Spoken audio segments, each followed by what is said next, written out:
Asher, unang tanong, sinabi mo nga kanina, yan mismo ay galing sa Senado. Pero ilang pahina ba lahat yan?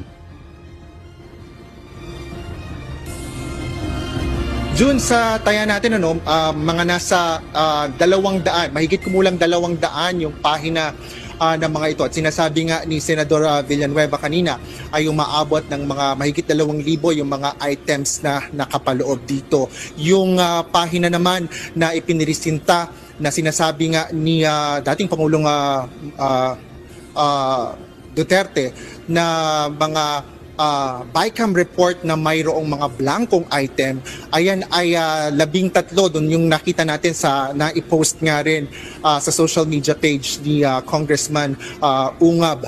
At tiningnan natin din yung mismong 13 pahina na yon na mismong tinutukoy nga doon sa kanilang revelasyon, June. So anong natuklasan mo? Kinumpara mo ba? Magkapareho ba ngayon na may blanco doon? Sa 13 pahina na yun na tinutukoy ni Congressman Ungab at ni dating Pangulong Rodrigo Duterte. Dun sa nakita natin, dun sa mga dokumentong ipinisinta ni Congressman Ungab at doon sa dokumento nga na nakita natin na BICAM report mula sa Senado na andun yung mga blankong mga items o walang mga sulat. Ito yung mga yung panig nila Congressman Ungab ay hinighlight pa yung mga items na yan na mga blanko. At yun din yung mismong nakita natin, parehong mga dokumento na may mga blankong items na nakita tayo doon sa dokumento ng galing naman sa Senado. So, yung sinasabi Asher ni Senator Sherwin Gatchalian at Senator Joel Villanueva kanina na hindi nila nakita, tinanong mo ba kung kailan yun? Hindi ba nila nung lumabas itong balita na ito, hindi ba nila ni-review? Kung kasi may kopya naman dyan sa Senado, di ba? Kailan nila kailan nila nakita iyon?